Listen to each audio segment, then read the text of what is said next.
And ఎండల లక్ష్మీనారాయణ గారు, వీరు మాజీ ఎమ్మెల్యే బీజేపీ నుంచి. నమస్తే sir, welcome to the debate. నమస్తే అండి. నమస్తే అండి. ముందుగా శ్రీనివాస్ యాదవ్ గారు, మీ అభిప్రాయం చెప్పండి. ముఖ్యంగా అంటే రాష్ట్రపతికే కాలపరిమితి విధించేటువంటి హక్కు రాజ్యాంగం ప్రకారం సుప్రీంకు ఉందా? అండ్ ఓవరాల్గా మీ అభిప్రాయం చెప్పండి. అంటే స్పష్టంగా మీకు, అదేవిధంగా ప్యానెల్లో ఉన్న లక్ష్మీనారాయణ అన్న గారికి, హెచ్ఎంటీవీ ప్రేక్షకులకు శుభోదయం.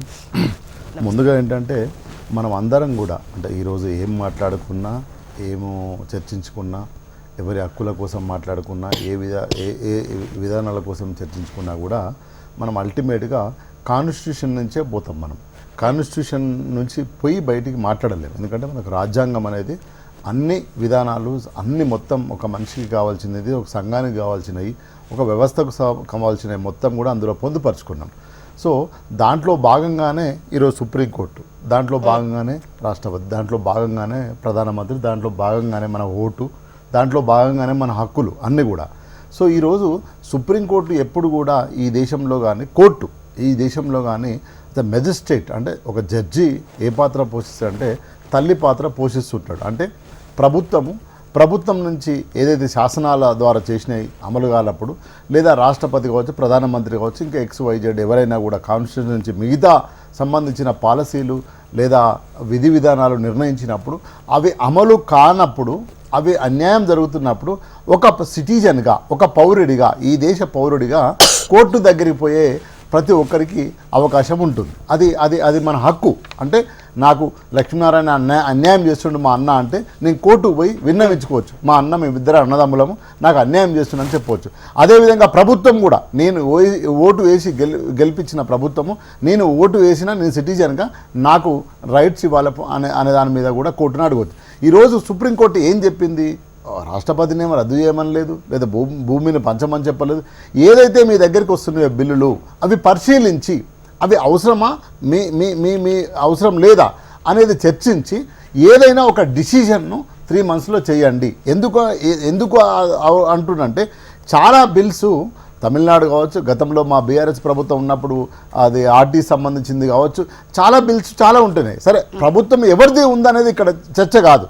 కేంద్రంలో బీజేపీ ప్రభుత్వం ఉందా, లేదా ఇంకో కాంగ్రెస్ ప్రభుత్వం ఉందా, లేదా ఒక అలయన్స్ ప్రభుత్వం ఉందా అనేది ఇక్కడ చర్చ కాదు. చర్చ ఏంటంటే బిల్స్ వచ్చినప్పుడు వాటిని మీరు క్లియర్ చేసి, లేదా తిప్పి పంపడమో, లేదా ఇది చేయమని చెప్పడమో, దానికి ఒక వివరణ ఆ ప్రభుత్వానికి ఇస్తే ఆ ప్రభుత్వం ఏం చేయాలో చేసుకుంటుంది, మళ్ళీ అల్టిమేట్గా మళ్ళీ తిప్పి పంపుతుంది. రెండో విషయం ఇంకోటి ఏంటంటే, చాలా వరకు లక్ష్మీనారాయణ గారు తెలుసు, మీరు సీనియర్ జర్నలిస్టు, మన అందరికీ తెలుసు, కేంద్రంలో ఏ ప్రభుత్వం ఉంటే ఆ ప్రభుత్వానికి అనుసంధానమైన గవర్నర్లే ఈ దేశంలో వస్తుంటారు. అది మనం ఇప్పుడు కాదు అనడానికి ఏం లేదు.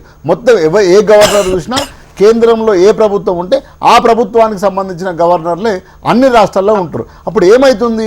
బీజేపీ సపోజ్ ఉందనుకో, ఈరోజు బీజేపీ ప్రభుత్వం ఈ రాష్ట్రంలో ఉంటే బీజేపీ సంబంధించిన గవర్నర్ ఉంటాడు, అది ఏ బిల్లు పంపించినా పోతుంది.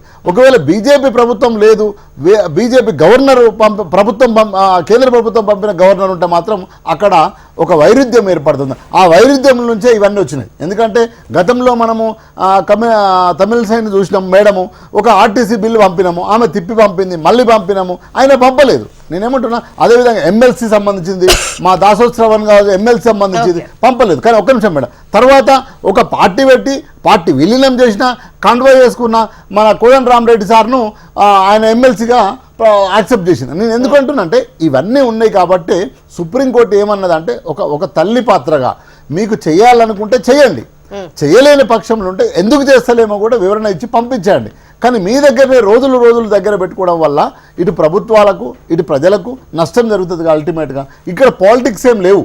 సో పాలిటిక్స్ ఉన్నదాళ్ళు ఏంటంటే, అక్కడ లోకల్గా ఇక్కడ బీజేపీ ప్రభుత్వం లేదు, కాంగ్రెస్ ప్రభుత్వం ఉంది, ఇప్పుడు బీజేపీకి అనుకూలంగా బిల్లు ఇట్లాంటివి జరిగినప్పుడు మాత్రమే ఇది కోర్టు దగ్గరికి పోవాల్సి వచ్చింది, తల్లి దగ్గరికి పోవాల్సి వచ్చింది. మేము ఒక బిల్లు పంపినాం, మాకు రాష్ట్రపతి మాకు గవర్నర్ ఆమోదం పలుకుతలేడు, మరి మమ్మల్ని ఏం చేయమంటారని కోర్టులు ఎక్కాల్సిన పరిస్థితి వస్తుంది. కాబట్టి మనం ఇది ఒక పాలసీని ఇంప్లిమెంట్ చేసి ప్రజల కోసం పనిచేసే విధంగా పనిచేస్తే మాత్రమే. ఎందుకంటే గవర్నర్ కావచ్చు, రాష్ట్రపతి కావచ్చు, అంటే ఒక తండ్రి పాత్ర, అంటే లక్ష్మీనారాయణ. గవర్నర్ కావచ్చు ఏది రాష్ట్రపతి కావచ్చు, ప్రభుత్వాలకు సంబంధం లేకుండా ప్రజలతో అనుసంధానమై పనిచేసే పాత్ర అది. అక్కడ అక్కడ అక్కడ అట్లనే ఉండాలి. ఒక హృదయము అంత తల్లి తండ్రి హృదయం లాగా ఉంటే మాత్రమే గవర్నర్ న్యాయం చేయగలుగుతారు, రాష్ట్రపతి కూడా న్యాయం చేయగలుగుతారు.